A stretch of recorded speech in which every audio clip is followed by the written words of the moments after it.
Hello friends, welcome to the study club. Today we are going to talk about fascism या फासीवाद। फासीवाद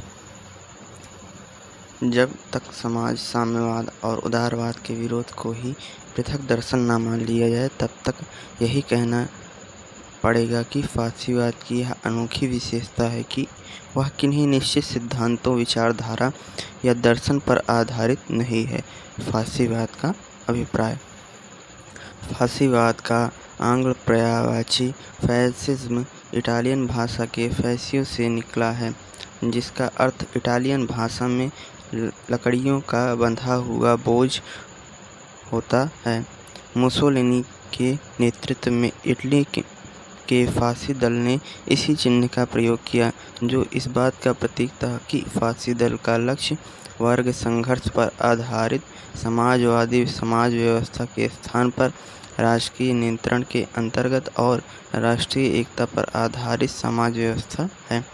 Mussolini ने कहा था, फासीवाद वास्तविकता पर आधारित मुसोलिनी ने कहा था फासीवाद वास्तविकता पर आधारित है। हम निश्चित तथा वास्तविक उद्देश्यों की प्राप्ति करना चाहते हैं।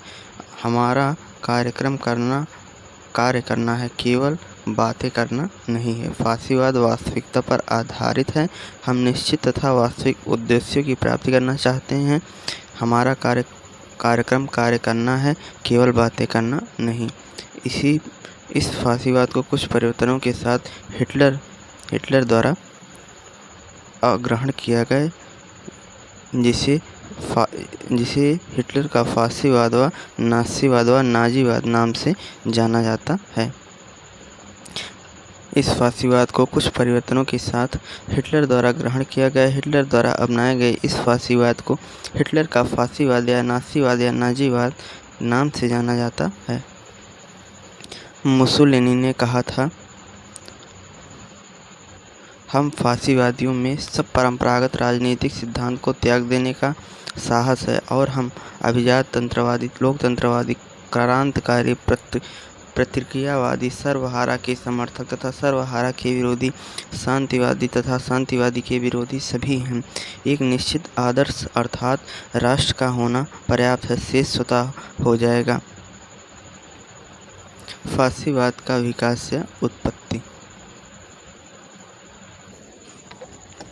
इटली में फासीवाद आंदोलन प्रथम विश्व युद्ध में मित्र राष्ट्रों की तरफ से युद्ध में हिस्सा लेने के बावजूद इटली को उसका उचित पुरस्कार नहीं मिला, जबकि उसे अधिक क्षति हुई थी। पूरे देश में, विशेषकर सैनिकों में प्रतिक्रिया का माहौल, देश की आर्थिक स्थिति भी ठीक नहीं थी तथा इस समय सरकार अप्रभावी और कमज़ोर थी और कोई कदम नहीं उठा रही थी। ऐसे में मुसोलिनी ने घोषणा की कि फासीवाद, मार्क्सवाद, उदारवाद, शांतिवाद तथा स्वतंत्रता का खुला दुश्मन है।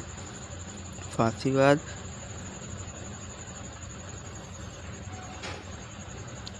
मार्क्सवाद, उदारवाद, शांतिवाद और स्वतंत्रता का खुला दुश्मन है तथा राज्य की सर्वोच्चता, उग्र राष्ट्रवाद, युद्ध, नायकवाद और अनुशासन में विशाल विश्वास करता है। युद्ध समाप्ति के बाद कुछ प्रतिक्रिया हुई, जैसे नशाखोरी, श्रमिक हड़ताल। साम्यवाद के भय के कारण मुसोलिनी के नेतृत्व में 1919 में फासीवाद का प्रारंभ। 1922 में रोम पर आक्रमण हुआ मुसोलिनी के नेतृत्व में और वहां के राजा ने घुटने टेक दिए। 1926 में इटली में पूर्ण तानाशाही हो गई। फासीवाद की प्रमुख विशेषताएं।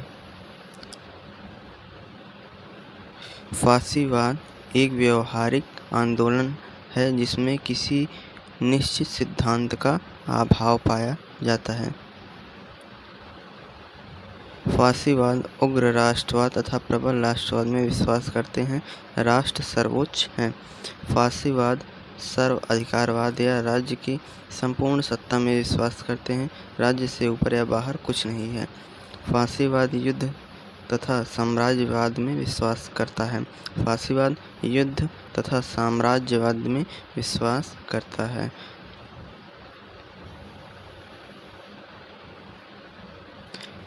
तर्क और विवेक में विश्वास नहीं, समय तथा परिस्थिति की स्वाभाविक प्रवृत्तियों में विश्वास करता है। फासीवाद तर्क और विश्वास में विश्वास नहीं करता, यह समय और परिस्थितियों की स्वाभाविक प्रवृत्तियों में विश्वास करता है। फासीवाद स्वतंत्रता तथा उदारवाद का विरोधी है, जो अनुशासन और कठोर शासन में विश्वास करते हैं।